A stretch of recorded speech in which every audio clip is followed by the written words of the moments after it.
Okay, kamusta ho kayo? Ilang araw na naman na maulan. Ang tawag ho dyan ng mga weather forecaster natin, epekto ng ating hanging habagat. Sabi nga nila, bagamat walang direct effect, yung mga bagyong dumaan, si Hana at si Guring, dumaan lang ng north, pero ang nangyari, hinatak niya yung hanging habagat na nagpapaulan ngayon. Ang sabi sa akin ni tatay, yung biyanan ko, sabi niya, ang tawag sa amin dyan, pagka mahabang umuulan tuwing tag-ulan, siyam-siyam, sabi niya. Sabi ko, ano yung siyam-siyam, tay? Sabi niya. Pansinin mo, lahat ng mga mahabang ulan, pagdating ng mga buwan ng ng June, July, August hanggang September, lahat ng mga mahabang ulan na yan, almost a week or 9 days exactly ang inaabot. Ano minsan nung sinabi niya yung siyam-siyam, binilang ko nga minsan may natatapat na 9 days, may kulang-kulang 9 days. So itong mga matatanda nung araw, ang tawag diyan siyam-siyam. Tama po ba? Ako, first time kong narinig yung term na siyam-siyam na yan, nung bata pa ako. Ang sabi ng mga matatanda, gumising ka na, baka abutan ka ng siyam-siyam. Ayan, sabi ko, ano kaya yung siyam-siyam? Kasi, biruin mo, alas 7 ang pasok ko, ginigising ako alas 6. Tapos sabi, baka abutan ka ng siyam-siyam. Kaya pumasok sa isip ko, baka yung siyam-siyam, alas 9. Tama po ba? Yung pala, ang siyam-siyam, ito nga pala yung 9 days na merong 9 days na mahabang ulan tuwing panahon ng tag-ulan dito sa Pilipinas. So, ang tawag dyan, siyam-siyam. Actually, itong siyam-siyam, ito ho yung mga kinakatakutan ng mga misis nung araw eh. Ayan, Kasi pagka may siyam-siyam, hindi sila makapaglaba, ayan, hindi sila makapagsampay. Kasi pag maglaba sila, matagal matuyo eh. Tsaka pagka natuyo, mabantot, kasi hindi na arawan. Kaya yung mga misis ngayon, o nung araw, ang isa sa mga kinakatakutang numero, siyam-siyam. Ayan. Pero alam niyo ba, yung mga misis ngayon, ito mga favorite na number, siyam-siyam. Alam niyo ba kung bakit? Kasi ibig sabihin po ng siyam-siyam, Lazada 99 sale. O kaya Shopee 99 sale. Kaya baliktad na ang mga ngayon, ang mga nanay ngayon. Ang mga nanay nung unang panahon, kinikilabutan sa siyam-siyam. Pero ang mga nanay ngayon, tuwan-tuwa pagka siyam-siyam na. Ayan, kasi ito na, magse-sale na ulit. Anong petsa na ba ngayon? September na pala ngayon, hindi mo wala na mamalayan. So malapit na ulit mag-siyam-siyam pagdating sa mga sale po dyan. Actually, lahat naman tayo may mga kinakatakutang numero eh. Yung mga Kristiyano nung araw, ang kinakatakutang numero, 666. Ayan. Ang mga Kristiyano ngayon, 56 ang kinakatakutang numero. Tama po ba, church? So lahat ho tayo, may mga kinakatakutan. Ako, kinakatakutan ko rin ho ngayon talagang numero, siyam-siyam. Ayan, kasi pag 9 days na umuulan, actually, ako, pastor po ako, pero pagkagabi, sumasideline po ako ng bodyguard, ayan, security guard, ayan, Kaya ibig sabihin, security guard, hindi ako natutulog pag madaling araw kasi naglilimas po ako. Ayan, kasi pagkahabagat po, kumakatas yung pader namin, talagang, yung isang mata ko nakapikit, pero yung isang mata ko nakadilat kasi talagang nililimas ko. Kasi kung hindi ko lilimasin, talagang mababaha po kami, At ang kinasasama ko ng loob ko, biro mo nasa second floor na kami, binabaha pa kami, ayan, Sabi ko, Lord, nasa Genti na nga ako, isa sa mga pinakamataas na barangay ng Valenzuela, pero grabe binabaha pa ako, nasa second floor pa ako. So ayan, isa ko sa kinasisindakan kong numero ngayon, ayan, siyam-siyam. Anyway, napag-usapan na rin natin yung mga ulan-ulan, yung mga bagyo-bagyo. Ang isi-share ko sa inyo ngayon is about a prophet or a preacher na actually, binagyo yung kanyang patutunguhan. Binagyo yung kanyang patutunguhan at during bagyo, tinapon siya sa dagat. Kasi matigas po ang ulo niya eh. Ayan, Ang tinutukoy ko po, si Prophet Jonah. Ayan, ito yung ating title ngayon. Confused by Grace. Kung kayo human nung araw ay nakadaan po ng Sunday School sa church, yung bang nagtuturo kayo, yung maliit na bata kayo, nag-aaral kayo ng mga Bible stories, ayan, mga biblical stories. Actually, isa itong si Jonah, yung istorya ni Jonah, isa sa mga pinaka-interesting topic. Kasi biruin mo kakaiba, Biruin mo, nilunok siya ng isda, tapos niluwa siya doon sa pinanggalingan niyang port. So kung ikaw ay bata, you will be amazed, you will be fascinated on how those things and events, yung mga bagay-bagay na nilamon siya ng isda, ay nangyari kay Jonah. Ako po personally, nung bata po ako, meron po akong 3 istorya sa Bible na talagang very remarkable sa akin. Yung unang-una yung istorya ni Noah. Ayan, yung nagkaroon ng matinding baha, internationally at halos 40 days and 40 nights, gumawa ng ark si Noah at 8 tao lang po yung nabuhay kasama po yung mga pares na mga hayop na pinagutos ng Panginoon na dalhin sa loob ng ark. Aside from that, ito pa, ang isa po pong remarkable na story sa akin in the Bible, ito po, yung binuksan o hinati ni Moses yung dagat, yung Red Sea. Ayan, ano po, talagang nakakatuwa, nakaka-amaze, nakaka-fascinate. Kasi biro mo, dumaan yung mga Israelites nung bumukas yung Red Sea. Dagat po ito. Hindi po ito sapa, hindi po ito ilog. And ito po yung pangatlo para sa akin. Nung nagkaroon ng malakas na bagyo doon sa dagat na pinaglalayagan ni Jonah, and then eventually, nilunok po siya ng malaking isda at iniluwa siya after 3 days. Ano po? So ang title po natin ito ho, Confused by Grace. So nakita nyo, by the way, church, ito na ho yung pinaka-last part ng series natin sa Old Testament about the grace of God. Ano po? Confused by grace. Nalito dahil sa kabutihan at biyaya ng ating Panginoon. So sino nga ba si Jonah? Basahin po natin yung Jonah chapter 1. Ayan, ano? Sino nga ba si Jonah? A message from the Lord came to Jonah. Actually, itong Jonah na ito, ang pangalang Jonah, pwedeng ipangalan niya sa lalaki o sa babae. Kasi parang unisex yung pangalan niya eh. Ano? Ako may nakikilala kong Jonah, babae eh. Ano? Ang ibig sabihin ng pangalang Jonah, dove. O ibong maliit o kalapate ang ibig sabihin yan. So ang sabi, he was the son of Amittai and the Lord said. So may utos ang Panginoon kay Jonah. Ano ang utos ni Lord kay Jonah? Listen to this. Go to the great city of Nineveh. So if you're going to go back to history, ang Nineveh po, siya po ang capital ng Assyria. At ang Assyria po, during this time, isa na po siyang malaking imperyo o papunta na siya sa pagiging empire. At sila po yung responsible sa paglusob at pagkubkob sa northern Israel. Ano po? So, tandaan po natin, itong mga taga Nineveh, itong mga taga Assyria o Assyrians, actually, sa present day natin ngayon, alam niyo po kung saan itong Nineveh? Nasa northern Iraq. So biruin niyo, hindi na natin kailangang sabihin na ang mga tao rito malulupit. Actually, itong mga Assyrians na ito, sila ang naka-imbento ng crucifixion, yung pagpako sa krus, yung pagtotorture sa mga tao. Sila po ang naka-imbento. So you see how wicked these people are, mga kapatid. Ano? Sila yung naka-imbento ng crucifixion at fine-tune lang at pinerfect lang ito ng Roman Empire. Ano po? Kaya nga maging si Jesucristo nakatikim ng kalupitan indirectly nitong mga taga Nineveh. Ano po? So sabi ng Panginoon, Jonah, pumunta ka doon sa great city of Nineveh. And take note of this, ang distance of Nineveh from Israel, ito po, siguro mga nasa 800 kilometers po siya. Parang dito, Maynila hanggang Siargao lang, ganyan. Tama ba? Mga Mindanao ang layo.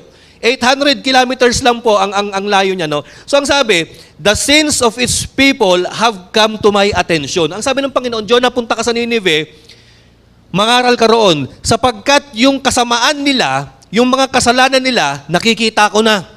Sobra na, tama na. Ayan, puno na ang salop, sabi ng Panginoon. Ngayon, ano ang reaction ng prophet Jonah sa verse 3? Sa verse 3, ito po ang sabi, but Jonah, instead na bumiyahe eastward, ang sabi ng Bible, run away from the Lord. Biruin mo, sa dinami-dami ng person na tatakasan mo, si Lord pa. Tumakas ka sa makapangyarihang tao, meron kang probability na magiging successful. Tumakas ka sa mga authority, sa pulis, sa mga sundalo, magiging successful ka, pwede. Pero kung tatakasan mo si Lord, I don't think you will be successful. Biruin mo, anong ginawa ni Jonah? Jonah ran away from the Lord and he headed for Tarshish. Ayan. Saan yung Tarshish? Actually, kunyari, ito yung bigyan ko kayo ng konting trivia. Ito yung Israel. Ang Nineveh, 800 kilometers east. Ang Tarshish, biruin nyo, no? More than thousands, 1,800 kilometers west ng Israel. At ang sabi ng mga Bible scholars, yung Tarshish daw, sa present day ngayon, Spain. Spain. Biro mo ang biyahe ni Jonah, intercontinental. At ang nakakalungkot at nakakapangamba sa biyaheng tatahakin ni Jonah, yung biyahe from Israel to Nineveh, by land. Yung biyahe from Israel going to Tarshish, which is 1,800 kilometers, biro mo by water, by ship. So ang ginawa niya, so he went down to the port of Joppa, dun sa part ng Israel, sa pampang ng Israel, and then nagbiyahe siya through Mediterranean Sea going to Tarshish. Ito sabi, there he found a ship that was going to Tarshish. He paid the fare and went on board, then he sailed for Tarshish, and he was running away from the Lord. So ano masasabi natin about Jonah? Doon sa outline, number one, eto po, doon sa outline. Si Jonah, if we're going to make a description about him, he is a runaway prophet. Ayan, ano, kung may runaway bride, ito, meron namang runaway prophet. O, kung ilalaborate pa natin ngayon ito, kung ang runaway prophet ngayon, alam niyo kung sino? Runaway pastor. O yan, o kaya runaway elder. O kung mas, para makarelate pa ho kayo, para hindi lang ho kami ang karamay dito, runaway Christian. O ayan, ibig sabihin, lahat ho tayo nire-represent po ni Jonah. Okay, dito sunod sa ano. Ano ang problema ni Jonah? Listen to this. Inutusan siya ni Lord na pumunta ng Nineveh. Ito Jonah wasn't just content to tell God no. He even went to the opposite direction, which tells us about his stubbornness. Si Jonah, grabe disobedience and stubbornness na ang kanyang atraso at kasalanan sa ating Panginoon. Matigas ang ulo. Ayaw niyang sundin si Lord at ang malupit, yung pagpunta niya sa opposite direction, alam niyo po, it tells us about Jonah's stubbornness and rebelliousness sa kanyang puso. Ano kaya ang dahilan kung bakit ayaw ni Jonah na mangaral sa Nineveh? Alam niyo po ba kung bakit? Kasi ang mga Nineveh, alam ni Jonah, unang-unang masamang tao yan and they don't deserve to hear the word of God. Pangalawa, si Jonah galit na galit sa mga Ninevites, sa mga Assyrians. Kasi alam niya, ito yung mga nambubuli sa kanila. Yung mga unti-unting, alam niyo ba yung unti-unting bigla na lang nanraransak, bigla na lang sumusugod, mangunguha ng pananim. Ito yun. Kaya si Jonah, galit na mag-aral at mag-share ng salita ng Diyos doon sa mga Ninevites. So ang sabi ni Jonah, Lord, kung pupuntahin mo ko, Panginoon, ayaw ko. Punta na lang akong Spain. Ayan. Punta na lang akong Spain, manood ako ng La Vuelta de España. Kung baga no? So ayan ano pa ang pangalawa? Pangalawang point dito, church, ito ho. Listen to this. Pansinin nyo, people who run away from God often choose the strangest path and dangerous places to hide and commit the most foolish decisions. Alam nyo, ang mga taong nagtatago kay Lord, delikado yan. Karamihan, pinipili nila yung pinakadelikadong daanan. Yung pinakamalupit at pinakapangit or foolish decisions na magagawa nila sa buhay nila. Biruin mo, ito ang pinagtataka ko kay Jonah. Jonah, kung ikaw ay tatakbo at tatakas kay Lord, bakit ka pa naglayag? Alam mong delikado yaan at alam mong kayang-kaya kang lunurin at ilublob ng Panginoon sa dagat na pupuntahan mo. Alam niyo po ba kung bakit alam ko ang pinagdadaanan ni Jonah? Kasi naging ganun din ako. Naging runaway servant din ako ng Panginoon. Naging backslider po ako. And you know what? Isa sa pinaka-nakakalungkot na yugto ng buhay ko, yung naging backslide ako. Yun bang alam mo, kilala mo si Lord, pero yung ginagawa mo, taliwas sa pinapagawa ng Panginoon. Yun bang ang sinasabi ng Panginoon sa akin, Jonic, mamuhay ka ng righteousness, pero ang kinamubuhay ko, unrighteousness and evil. Kaya ang pinakamahirap na yugto na pwedeng pagdaanan ng buhay ng isang Kristiyano, alam niyo po ba kung ano? Yung maging backslide ka. Biruin mo, people who run away from God often choose, biruin mo, the strangest path, the dangerous places to hide, and commit the most foolish decisions in life na pwede po nilang gawin. Ano po? So basahin na natin yung ating istorya. Tingnan po natin ngayon doon sa sunod na verse. Balik tayo doon. Ito ang nangyari. Habang naglalayag si Jonah doon sa ship na kanyang sinasakyan, biruin mo siguro ang feeling niya, oy, ang ganda-ganda rito, Mediterranean cruise. Actually, isa po yan sa pinakamahal na package kung ikaw ay mamamasyal, magte-take ng cruise ship, yung Mediterranean cruise. Si Jonah, ang sarap-sarap, ang ganda-ganda. Nakadaan siya ng Italy, nakadaan siya ng Cyprus, grabe ko saan-saan, madadaanan niya yung Monaco, yung isa sa mga pinakamayamang bansa.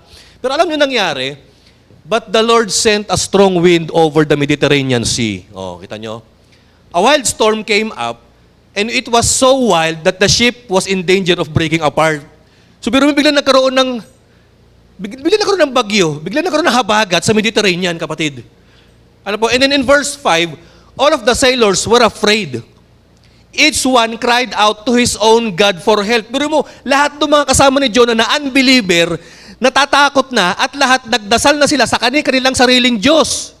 At ang sabi, lahat daw ng mga gamit nila, ipinagtatapon na sa dagat nang sa gayon hindi ma-stress yung barkong sinasakyan nila habang ito'y naglalayag sa magulong Mediterranean Sea. And biruin nyo, and they were trying to make the ship lighter. But Jonah had gone below deck. There he lay down and fell into a deep sleep. Ito nakakapagtaka kay Jonah. Pero mo binabagyo na kayo mga kasama mo, ikaw ang himbing ng tulog. Alam nyo, ganyan ang mga taong guilty. Nagkakagulo-gulo na dahil sa kakagawan mo, pero ikaw patay mali siya. Nakikisi sinasabi ko, subukan nyo, di ba mamaya-maya magkakasama kayo, magkakaibigan, mamaya-maya may nagsabi, ang baho. Ikaw na naggawa ng baho, tahimik ka. Wala naman eh. Oo, sabi mo, hindi, wala naman eh. Wala naman ako na, kayo lang, sama ng ilong nyo. Si Jonah, ganun. Lahat nagkakagulo, nagkakandara pa. Si Jonah, patay mali siya, ang himbing ng tulog. At ang pwesto pa niya, nasa pinakakailalim-laliman ng sasakyang pandagat. At natutulog, mga kapatid. Pag ang tao talaga guilty, alam nyo, patay mali siya yan. Sisipol-sipol lang yan na parang walang nangyari. Si Jonah ganun dinadanda lang sa tulog-tulog, tulog-tulog, pero sa totoo lang, siya ang may dahilan kung bakit nagkakagulo ang lahat ng mga bagay. Hindi, ano po ang lesson dito, mga kapatid? Alam nyo, ito ang lesson. Pag ikaw ay runaway Christian, hindi lang buhay mo ang delikado. Pati mga kasama mo sa buhay, delikado. Oo. Kaya kayo, mga kabataan, pipiliin nyo yung mga kakaibiganin ninyo. Baka mamaya runaway Christian yan, mas delikado yan kasi sa unbeliever, sa totoo lang. Tama po ba? Mas delikadong kaibigan ang runaway Christian kaysa sa unbeliever. Tama po ba? Oo. Maayon nyo maniwala? Tama yan, oo. Tandaan nyo, liars go to church, mga kapatid. O yan. So ito na nangyari. Pagdating sa verse 5, ito na. The captain went down to him and said, ayan, Jonah, paano ka nakakatulog?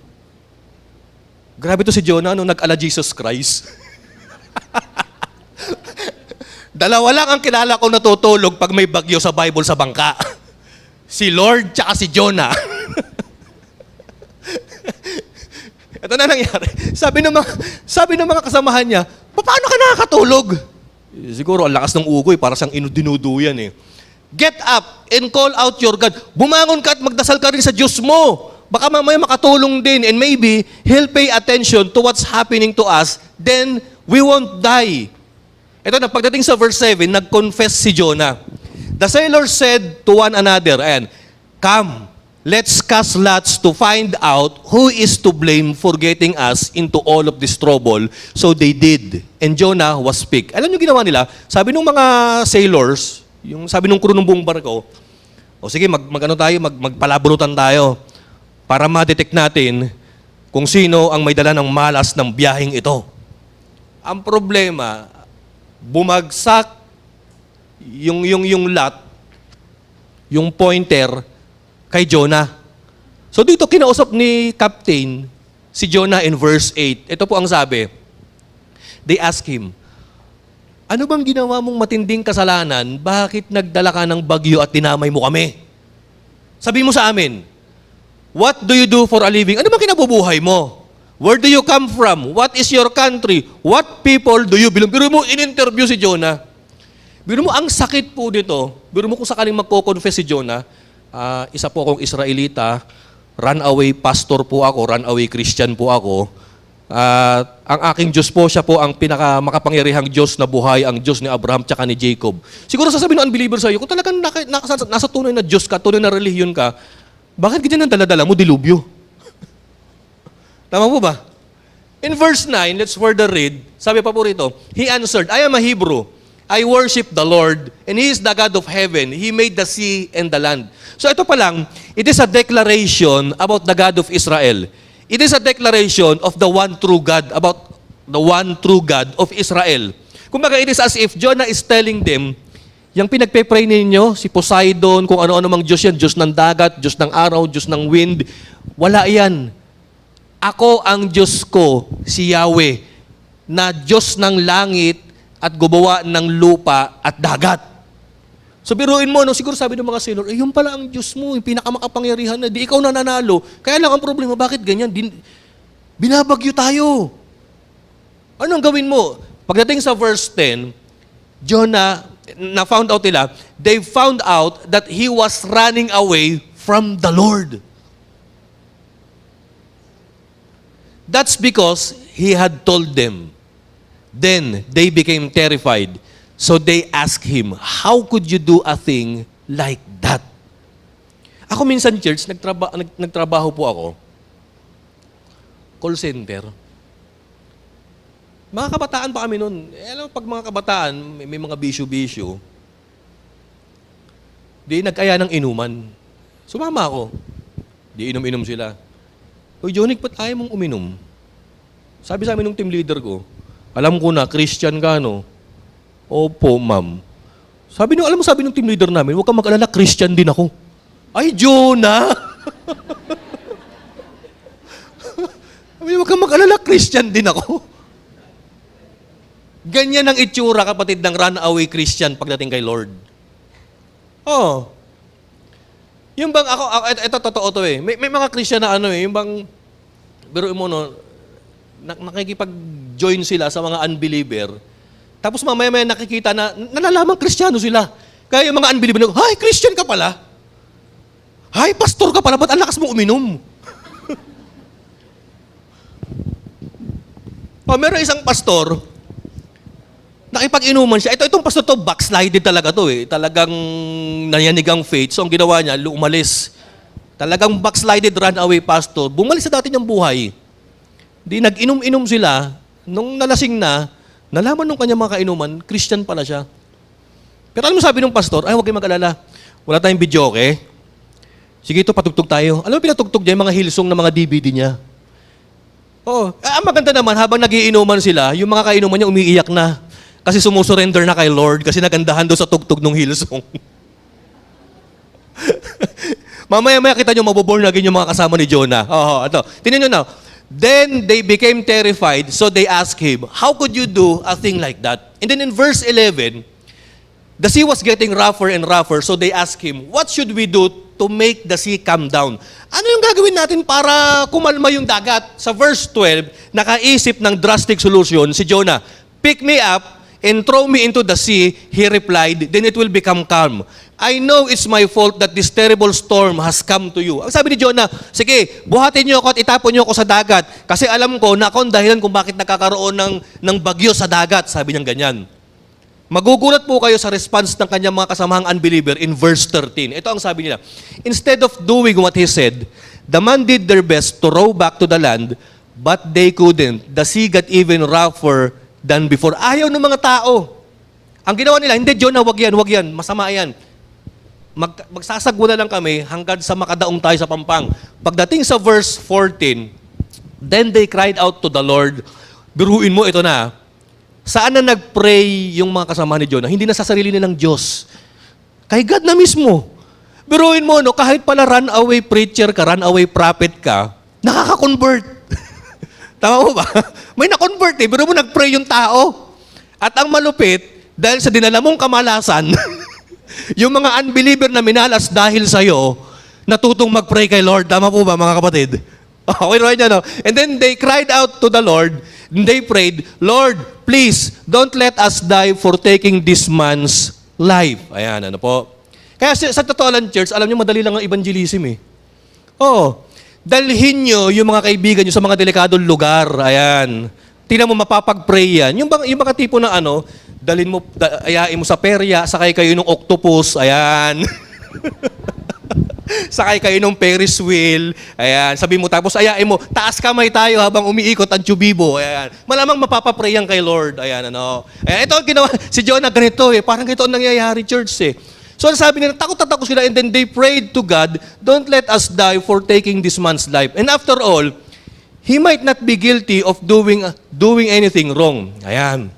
So don't hold us accountable for killing him. Lord, you always do what you... Pero mo ang pinagpipray ng mga kasamahan ni Jonah. Lord, wag naman sana yung itapon namin sa dagat at may kinalaman kami sa pagkalunod na itong alagad nyo, Panginoon. Alam niyo, ito nakakatawa eh. Buti pa yung unbeliever, takot gumawa ng masama sa man of God. Tama po ba? Samantalang may mga Christians, ang lakas ng loob na gumawa ng harm sa man of God. Nakita niyo ho ito? So sabi ng mga tao, Lord, patawarin niyo kami, Panginoon. Sana wag kami maging guilty kung sakaling may mangyaring masama dito sa tao niyo, Panginoon. And then in verse 15, ito po ang sabi niya, Then they took Jonah and threw him overboard, and the stormy sea became calm. Biro mo nung paghagis kay Jonah, maya-maya tumigil. Ano na nangyari, church? Ito, pagdating sa 16, ito na yung napakagandang kwento nung di ko makakalimut-limutan nung bata ako eh. When the man saw what had happened, they began to have a great respect for kita nyo, na-born again eh. They began to have great respect for the Lord. Alam niyo ba ang pinaka-base term ng respect sa malalim pang salita? Worship. And they offered sacrifice to Him, and they made promises to Him. Pero mo nakipagtipan yung mga tao kay Lord, nakipag-covenant sila kay Lord. Dahil kanino? Dahil kay runaway pastor, mga kapatid, kay runaway prophet. And then in verse 17, But the Lord sent a huge fish to swallow Jonah. Ayan, nilunok si Jonah ng isda. And Jonah was inside the fish for 3 days and 3 nights. Actually, grabe itong pinagdadaanan ni Jonah, no? Etong pagkakalunok kay Jonah sa loob ng 3 araw at 3 gabi sa loob ng isda, ginamit na reference ito ng ating Panginoon about His death, about His crucifixion, His burial, His death, and His resurrection. Na kung paano 3 araw at gabi si Jonah ay nasa loob ng isda, ganun din si Lord, 3 araw at nandun sa loob ng tomb, mga kapatid. So ano na nangyari? Biruin mo nung nilunok ka ng isda, dapat, kapatid, si Jonah nagpipreach sa Ninive eh. Pero dahil sa kanyang katigasan ng ulo, biruin mo, gusto na mag-Mediterranean cruise. O kaya ngayon, saan napunta si Jonah, mga kapatid? Sa loob ng isda, mga kapatid. Ayan. Imbis na nagpipreach siya sa magandang city ng Ninive, si Jonah ngayon nasa loob ng KKK. Alam niyo ba yung KKK? Ayan. Kabaho-bahoan, kapangit-pangitan, kalalim-lalimang bituka ng isda. Ayan. Nandun siya ngayon, mga kapatid. And he is what? Staying there, praying to God, mga kapatid. So ano na nangyari? Balik tayo doon sa pangalawa. Ito na. Number 2. Nung nandun si Jonah sa loob ng bituka ng isda, he had this 3 days realization experience. Ano po? Ano na nangyari? Nag-pray siya roon, nag-pray siya kay Lord, and then, eto na, nakagawa siya ng prayer and song or tula ng worship sa ating Panginoon. Hindi ko na ho nilagay dyan, pero ang gusto ko lang pong basahin yung sunod dyan. Ano po? Alam niyo ang ginawa ng Panginoon kay Jonah? Disiplina. The purpose of God's discipline was not to pay him back, but to bring us back. Nakita niyo po yan? Ano ang purpose ng pagkakalunok ng isda kay Jonah? Of course, realization, conviction, repentance, mag-change ng mindset si Jonah. Tanggapin niyang, biruin mo, no, of all the person in the world, ang pinakatataguan mo pa at ang pinakasusuwayin mo pa, si Lord. So na-realize niya, Lord, hindi kita kayang takasan. Lord, kahit kailan, Panginoon, dapat sinunod kita, dapat nangaral ako, dapat nagpakumbaba ako. Dapat, Panginoon, hindi ako nagpakatigas ng ulo. So ano nangyari? Yung pagkakalunok kay Jonah ng isda, it is a form of discipline. The purpose of God's discipline was not to pay him back. Hindi para bumawi si Jonah kay Lord, kundi para ibalik si Jonah sa tamang landas, sa tamang mindset, at sa tamang direction ng kanyang pananampalataya at paglilingkod kay Lord. Kasi sa totoo lang po, church, kung hindi hinabol ni Lord si Jonah, at hindi dinisiplina, malamang si Jonah totally backslided na siya, mga kapatid. Na-experience niyo ba sa buhay ninyo yan? Na kapag Alam niyo ba, yung bang matagal ka na nakakalimot kay Lord, si Lord nagpapaalala sa'yo. Oo. Yung bang ang tagal mo nang hindi nag-church, biro mo, 10 years ka nang walang church, walang fellowship, biro mo 5 taon ka nang hindi nagpe-pray kay Lord, ang huling prayer mo lang nung may kumatok na 5-6 sa pintuan ninyo. Yung mga ganon, biro mo, hindi magtataka sa buhay mo, bakit gagawa ng paraan ang Panginoon para paalalahanan ka niya. Yung mga naglalakad ka, bigla may motorsiklong hahagip sa mo, hoy, Diyos ko po, gaganon ka na lang bigla. Maalala mo, naku, buti Lord, dinigtas mo ko kahit tagal ko nang di nagsisimba. Kahit ang tagal ko nang di nananalangin. Grabe Lord, muntik na ako ron ah. Muntik na ako mahagip ng rumaragas ang motor, Panginoon ah. Hindi po, nagtataka kayo, bakit ganon? O, tama po ba? So yan, minsan dumadaan tayo sa proseso ng disiplina. At alam nyo ba, na ang isang tao kapag dinidisiplina ni Lord, mahal niya yan. Mahal niya yan. Ang taong hindi dinidisiplina ng Panginoon, hindi nag-undergo ng process of discipline, sa totoo lang, pinakawalan na ni Lord yan. O yung bang sasabihin mo, yehey, ang sarap ng buhay ko. Ayan, painom-inom, pasugal-sugal, pabanjing-banjing sa buhay. Hindi mo alam, grabe, wala nang pakialam sa iyong Panginoon, kapatid. Pero suddenly, you will realize, there are things and moments and situations in life na gagamitin ni Lord para paalalahanan ka at disiplinahin ka. And the purpose of discipline is not to pay back to God, but to bring us back sa purpose natin kay Lord, mga kapatid. So ito na nangyari. Chapter 2, 3 days na nasa loob ng belly fish si Jonah. Siguro biruin mo nandun siya sa loob ng tiyan ng isda. Grabe. Dati ako ang kumakain ng isda. Ngayon ako ang nilunok ng isda. Ay, ito pala yung belly fish. Ang sarap na ito pagka kinakain ko ito eh. Rich in omega-3. Malamang naman ko, ganun kung ano-ano naiisip ni Jonah. Biruin mo ba naman 3 araw ka na madilim, walang magawa? Sabi, kung ano-ano na lang naiisip mo. Ang maganda kay Jonah, kung babasahin yung chapter 2, lahat ng naiisip niya about God. Hindi siya nag-isip ng kung ano-anong kalokohan. Bagamat Jonah had a tendency to commit suicide. Si Jonah sa totoo lang po, church, may suicidal tendency. O bakit siya nagpapalaglag sa dagat? And in fact, mamaya-maya po makita natin, request niya kay Lord, mamatay na lang sana ho siya because of his frustrations. So ito na nangyari. Pagdating sa next, yung pangatlo, ito na. To run away from God. Sige, yun muna. To run away from God is to run away from grace. Tandaan po natin yan. The moment na tumakbo tayo sa Panginoon, the moment na nawalan na ng biyaya sa buhay natin. We run away from God and we run away also from His grace, mga kapatid. Okay, doon na tayo sa chapter 3. Ayan, pagdating ng chapter 3, nagpunta na si Jonah sa Nineveh. Actually, ang ginawa ng isda, doon sa Bible muna, sa chapter 3, 1. Sa chapter 3, wala bang chapter 3 dyan, Mel ba? Actually, yung chapter 3, yung gusto kong ipakita dito, yung niluwa siya ng isda eh. Ayan na po. Chapter 3:10 yan, di ba? O 2:10. Ayan. Yung kanina yung 10. Ito na sabi, the Lord gave the fish a command and it spit Jonah up onto the dry land. Abay, biruin mo, niluwa si Jonah ng isda. Siguro kung magsasalita lang yung isda, ano kayang caption ilalagay po ninyo? Sabi ng isda, pweh, kadiri ka, run away from the Lord ka, mas malansa pa sa akin, nye. Malamang ginanon siya ng isda eh. Si Jonah naman, bantot ka rin eh. Lansa. Grabe siguro kahit ilang joy down yung ipaligo mo, mabaho ka pa rin for 3 days mga kapatid kung galing ka sa loob na isda. Pero dito na nabago si Jonah. Pagdating po nito, ito na, nagpunta agad siya sa Nineveh and he preached. Meron ba ako nilagay na verse dyan sa chapter 3? Ayan. Pagdating niya ng Nineveh, ito na yung chapter 3. Jonah chapter 3. Pagdating niya sa Nineveh, nag-preach agad siya. At alam niyo ba kung anong preaching niya, church? Ito ang preaching niya. Ito na ba yun, yung chapter 3, Mel ba? A message came to Jonah from the second time, and he said, ito na, verse 2, go to the gate of Nineveh and announce to its people the message I give you. Actually, itong 3:2, merong kinalaman yan dun sa chapter 1:2.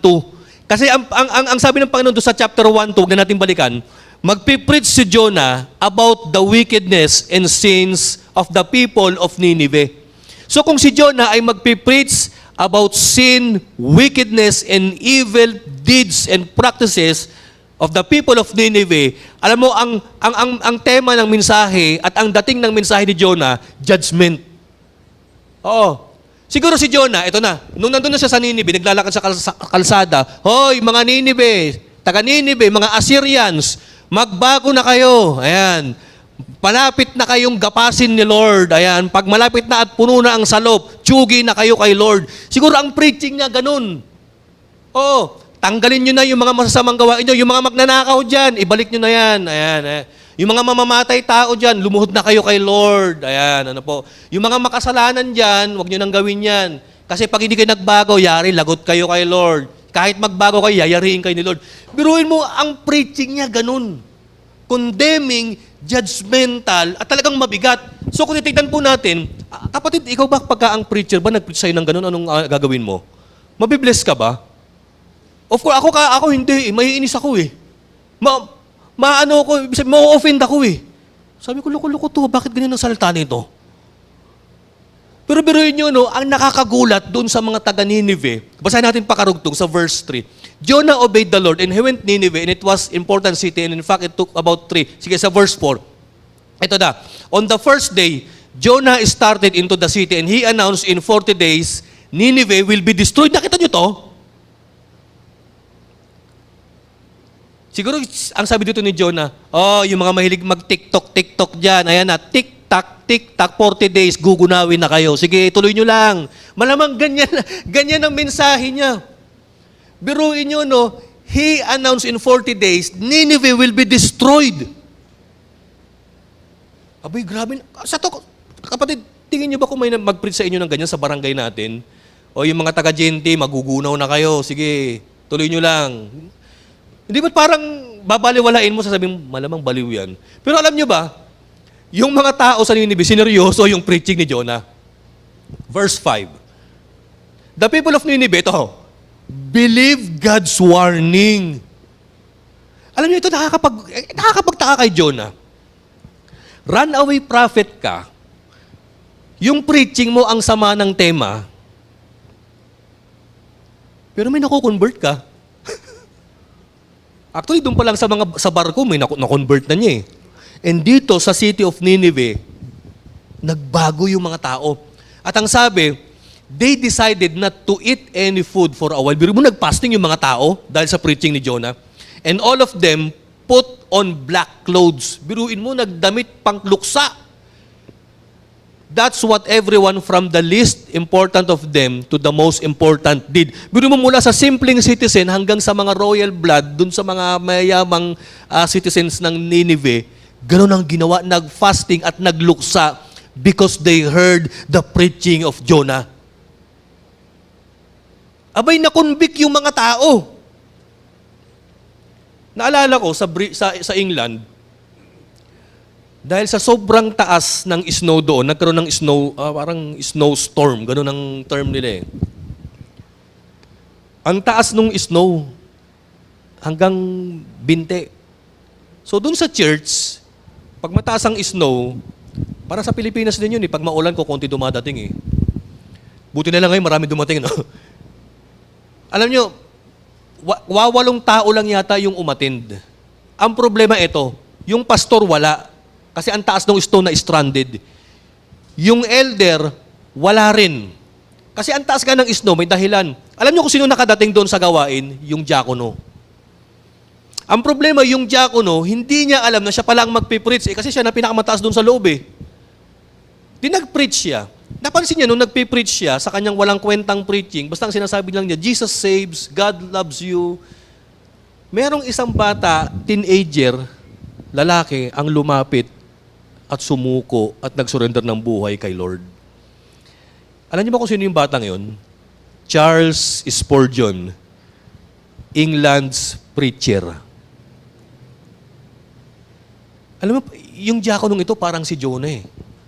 Reluctant yung kanyang preaching, kung ano lang ang masabi niya, tapos judgment pa yung Actually, mabigat pa sa puso niya yung pagpipreach niya doon sa lugar. Parang yung diakono, yung napilitan kasi wala nang magpipreach, kasi siya na lang yung next in line. Pero biruin mo, no, yung sumurrender na nag-iisang kabataan sa preaching niyang walang kwenta, si Charles Spurgeon. And you know what Charles Spurgeon did sa England?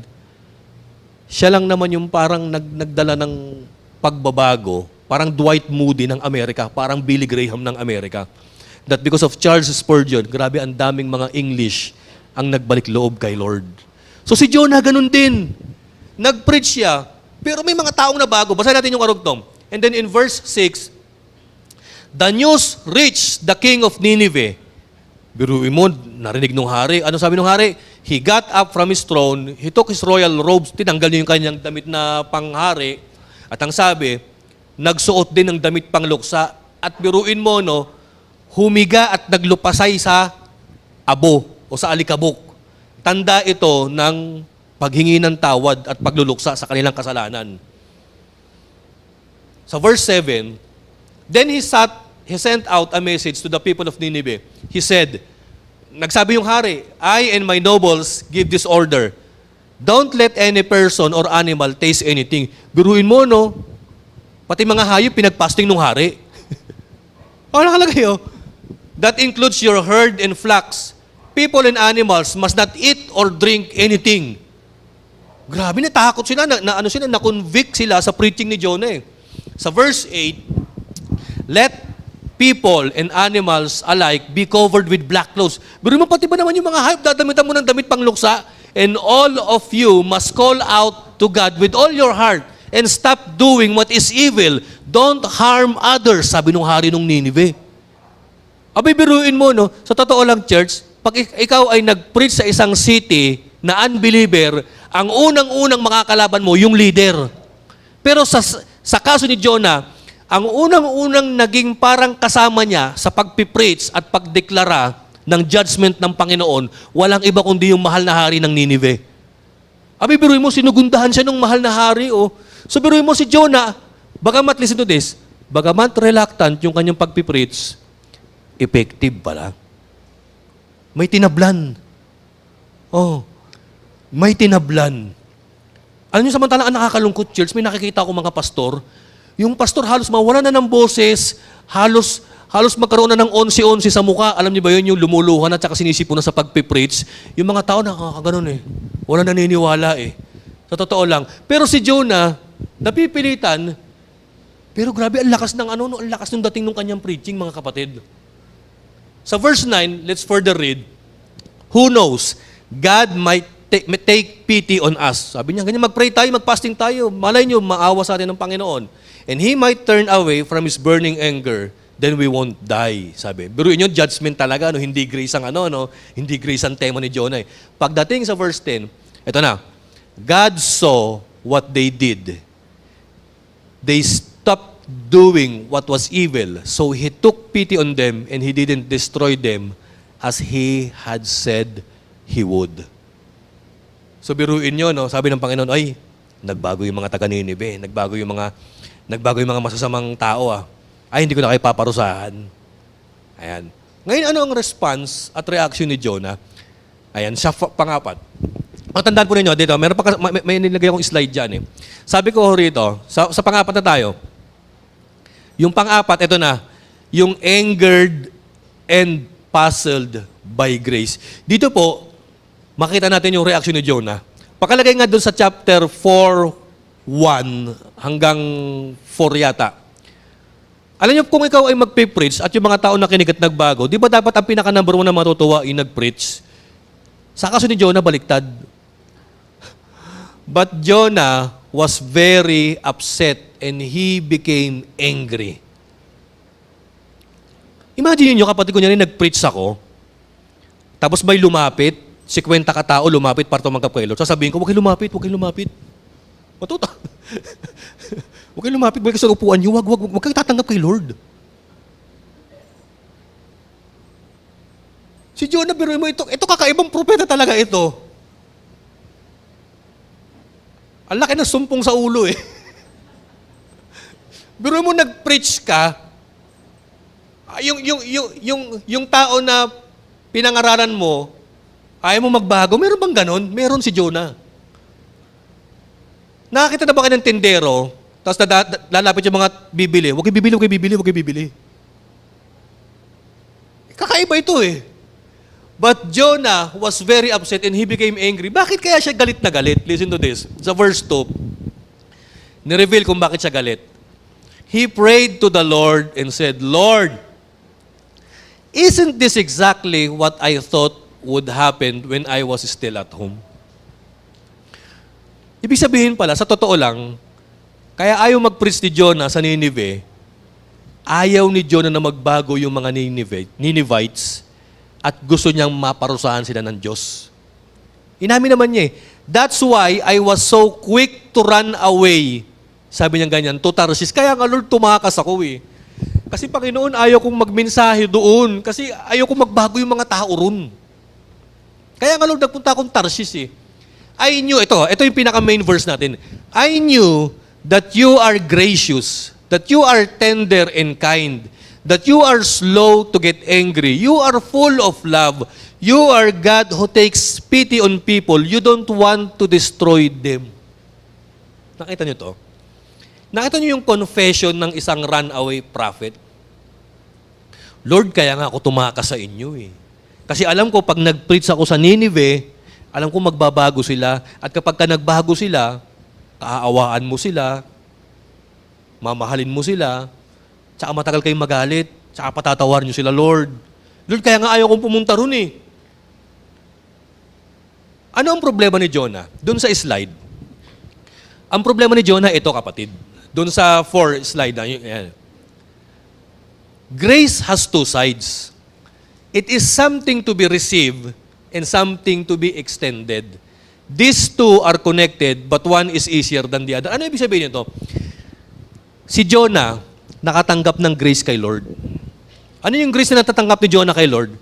Actually, si Jonah, tanungin ko kayo, si Jonah ba karapat dapat lunukin at i-digest na ng isda? Of course. Matigas ang ulo, pasaway eh. Dapat tuluyan ng kinain ng isda eh, pero bakit pa niluwa siya? So, ibig sabihin, si Jonah nakatanggap ng grace kay Lord. The problem with the prophet Jonah is that although he understood grace, he received grace from the Lord, he has a problem extending grace to others. Grace has two sides. It is something to be received and something to be extended. These two are connected, but one is easier than the other. Ano pang problema ni Jonah? Dito sa sunod na slide. Jonah wanted justice. Sabi niya, Lord, gusto kong parusahan sila, gusto ko ng hustisya. But God insisted on mercy. Jonah desired judgment, but God opted for compassion. Tingnan niyo to. Jonah's theology was correct, but his application was completely one-sided. Alam ni Jonah, mabuti ang Diyos, mapagpatawad ang Diyos, loving ang Diyos. Pero ang gusto ni Jonah, yung mapagpatawad na Diyos, yung forgiving na Diyos, yung loving na Diyos, sa Kanya lang. At ayaw niya na i-extend ni Lord yung kapatawaran, yung pag-ibig at pagpapatawad sa masasamang taga-Nineveh. Ayan ang problema ni Jonah. Yung theology niya, impeccable, halos correct and perfect. Ay lang ang problema ni Jonah, yung application ng kanyang theology o yung kanyang paniniwala. Masyadong one-sided and subjective, mga kapatid. Basahin po natin ano nangyari. Hindi natin basahin ano. Ito na nangyari.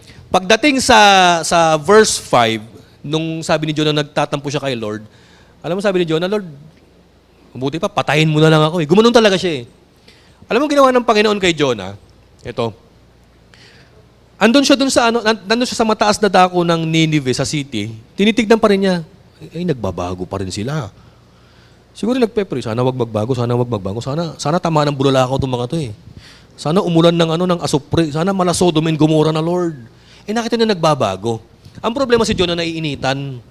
So ang ginawa ng Panginoon, nagpatubo si Lord ng halaman para pagsilungan ni Jonah. Pero mo, ang bilis tumubo ng puno. Oh. Di nung tumubo na, sabi ni Jonah, "Hoy, salamat. Meron akong shade para obserbahan pa rin kung tatamaan ng kometa itong mga taga Ninive."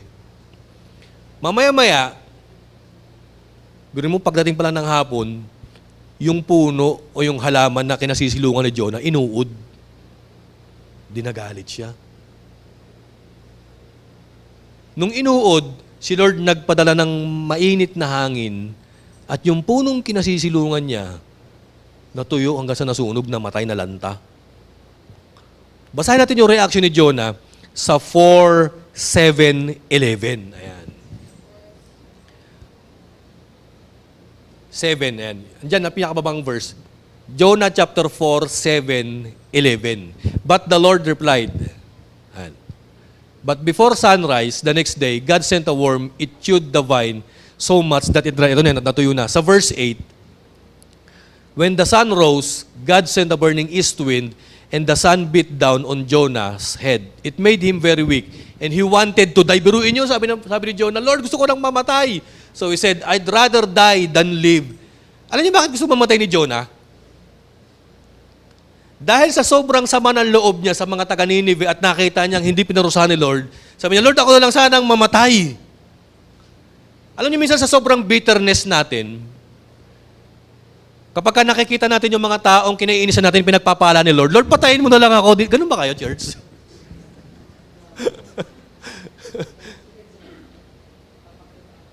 Sa sobrang inis ni Jonah at nakita niyang blines, biniyayaan, pinatawad ni Lord yung mga taga Ninive, ang sabi ni Jonah, "Lord, patayin mo na lang ako. Hindi ko matanggap itong nakikita ko, Panginoon." Sa verse 9, but God said to Jonah, may karapatan ka bang para magalit kung ano ang nangyari doon sa puno? Actually, ang kinagagalit ni Jonah, hindi lang yung mga taga Ninive. Ang kinaiinis ni Jonah, alam niyo ba kung ano? Pinatay ni Lord yung puno. Yun ang kinaiinis niya. Sabi ni Lord, wala kang karapatang magalit, Jonah. Sabi niya ganyan. Sabi ni Jonah, "I do," he said, "and in fact, I am angry enough to die." Lord, galit na galit ako kasi nawala yung puno, mamatay na lang sana ako. So dalawang bagay pala yung kinaiinis ni Jonah. Kinaiinis niya, nagbago yung Ninive, pangalawa nung namatay yung puno. Grabe, no? Ito yung tao na yung kalaliman ang babaw at yung kababawan ang lalim. Nagets niyo yung sinasabi ko? Yung kalaliman niya na dapat malalim siya, ang babaw. At yung kababawan niya na dapat manatiling mababaw, yun ang malalim na hugot ni Jonah. Pero mo dahil lang sa puno, mamamatay ka. Pero hindi siya willing mamatay doon sa libu-libong tao na pagpipreach niya na dapat magkaroon siya ng concern. Ano ang argument ng Panginoon sa verse 10? Sabi ng Panginoon, but the Lord said, ito sabi ng Panginoon, John, halika anak, "You have been concerned about this vine, but you did not take care of it. You did not make it grow. It grew up in one night and died the next." Ang sabi ng Panginoon, Jonah, masyado kang concerned dun sa puno, dun sa halaman . Hindi mo naman yan pinabunga, hindi mo naman yan pinalaki, hindi mo ngayon inalagaan, tapos nung namatay, galit na galit ka. Sa verse 11, binagsak ni Lord yung kanyang punchline. Nineveh has more than 120,000 people. They can tell right from wrong. Nineveh also has a lot of cattle. So shouldn't I show concern for that great city? Wala nang karugtong, di ba dyan? Yan po yung last verse ng Book of Jonah. Anong argument ng Panginoon? Jonah, nagagalit ka sa isang maliit na puno at willing kang mamatay para dyan? Samantalang yung 120 na tao na may kaluluwa, galit na galit ka. Kaya nga dito papasok yung sinasabi ko . Yung kababawan ni Jonah, yun ang malalim. Yung dapat na malalim siya, yun yung mababaw. Alam niyo kung problema ni Jonah? Yung minor, minajor. at yung major, ginawa niyang minor. Ang problema ni Jonah, mas mahalaga sa kanya yung puno kaysa sa buhay ng 120 katao na Ninevites, mga kapatid. Ang problema ni Jonah, hindi yung paniniwala niya kay Lord. Actually, tama yung characteristics, yung description, yung theology na kay Lord. Ang problema ni Jonah, yung application niya ng kanyang theology. Hindi niya nakita na ang Panginoon willing magpatawad at kayang patawarin yung mga taga Ninive. Ano po ang lesson dito? May 4 na tayong bagay bago tayo magtapos. Number 1, ito po. Tanda po natin, you can run away from God. Pwede ka naman tumakbo palayo kay Lord Yun nga lang, hindi ka makakatakas. Ayan. Tama po ba, church? Alam nyo, mangyari man na magmaladyo na yung buhay natin, makaalis tayo, makatakbo tayo sa Kanya. Pero listen to this, church. Ang Panginoon gagawa pa rin ng paraan to bring us back. Magpapahiwatig yan si Lord. Magpaparamdam yan si Lord. Gagawa yan ng mga mysterious ways para ipoke niya tayo o kalabitin tayo at papaalalanan tayo, anak, you are going into the wrong and dangerous direction of your life. So please come back and realize na ikaw ay nagpupunta na sa maling direksyon ng buhay mo. Pangalawa po, church, Jonah's sin was that his religion was all about him. Although he obeyed God, he never surrendered to the will and purpose of God for the world. Ito ang problema ni Jonah. Ang problema ni Jonah, yung kanyang religion, pang sarili lang niya. Lord, maawa ka sapagkat ako'y makasalanan. Pero pag yung prayer niya, yung pinagpipray na ng ibang tao, nagagalit na siya. Pang akin lang yung prayer na yan. Lord, i-bless mo ako. Pero pag yung ibang tao, bine-bless na ni Lord, nagagalit na rin siya. Lord, patawarin mo ako. Pero pag pinatawadan ng Panginoon yung ibang tao, nagagalit na rin siya. Masyadong subjective and self-centered si Jonah, mga kapatid. To the point na naging, alam niyo ba yan, naging apathetic na siya.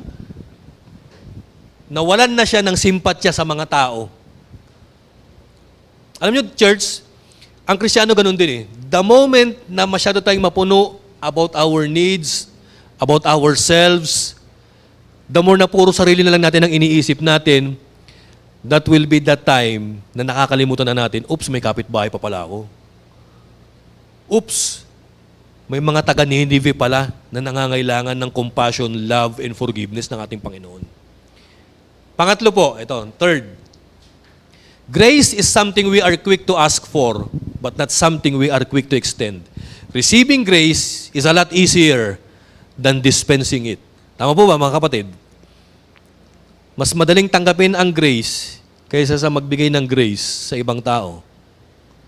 Mas madaling humingi ng kapatawaran sa Diyos kaysa tayo magpatawad sa ibang tao. Ganyan ang naiisip po, mga kapatid ni Jonah. And then yung pinaka-last, ito po, dito papasok yung grace. Yung puzzled. He was puzzled and confused by grace. Despite Jonah's disobedience and lack of grace towards Nineveh, he was still the man God chose to send and resend. May tanong po ako sa inyo. Ang sabi sa Bible, parang may nabasa akong verse sa Bible Di ba't napakaganda raw nung mga paa, nung mga taong nagdadala ng mabuting balita o ng salita ng Diyos. Kapatid, paa pa lang yan, paano pa kaya yung mukha?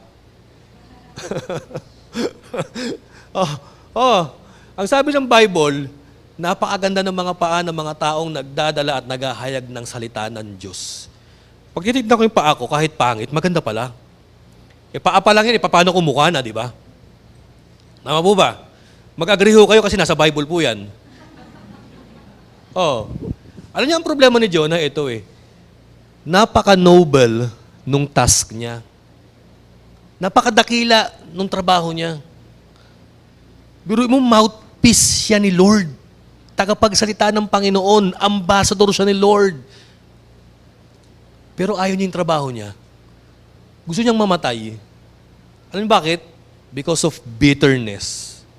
Pero alam mo, sa kabila ng may ganong tendency si Jonah sa kanyang ugali, siya pa rin ang pinili ng Panginoon na gamitin at dalhin sa Ninive. May tanong po ako sa inyo. Anong meron si Jonah, bakit siya ang pinili ng Panginoon na mag-preach sa Ninive? Wala. Bakit nangyari? It is simply because of the grace of God. Tama po ba? Tayo po'y tumayo ngayon, tayo po'y manalangin sa ating Panginoon. Ito po, magkaroon tayo ng ministry time ngayon. Guys, church, mga kapatid, sino po yung mga tao ng Ninive sa buhay natin? Oh. Kunyari, ilagay mo yung sarili mo kay Jonah. Sino yung Ninive sa buhay ko? Pag sinabing Ninive sa buhay ko, ito yung mga taong kinaiinisan mo eh. Ito yung mga taong gusto mong, alam mo, latiguhin ni Lord. Sino yung mga Ninive sa buhay natin? Ito yung mga taong nanakit sa atin. No? Ito yung mga taong nagbabanta ng gumawa ng harm sa atin. Pero sinasabi ng Panginoon, hindi, kausapin mo. Declare my goodness. Declare my judgment. Sino ho yung mga taga-Ninive sa buhay natin? Maaaring ang mga taga-Ninive sa buhay natin, yung kapitbahay natin, hindi natin makasundo. Yung mga katrabaho nating, alam nyo ba? Yung mga katrabaho natin, lagi lang tayong minamarites. Ayan. Yung mga kaklase ninyong nambubuli. Yung mga taga-Ninive na kung saan hindi natin sila kadugo, inis na inis tayo sa kanila, at talagang ang pinagpe-pray natin, kastiguhin sila ni Lord. Pero you know what? We are like Jonah.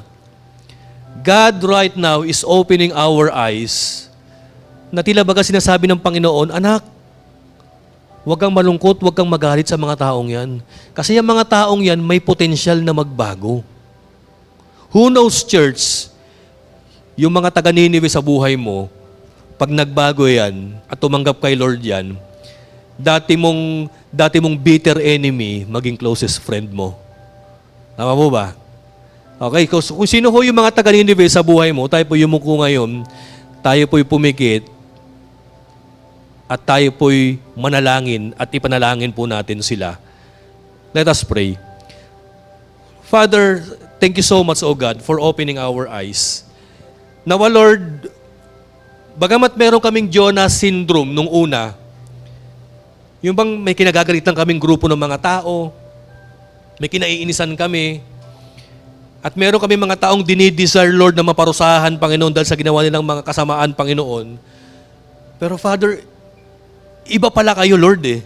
Kung kami nagagalit, kayo pala, Lord, naaawa. Help us, O Lord, na wag maging kagaya ni Jonah.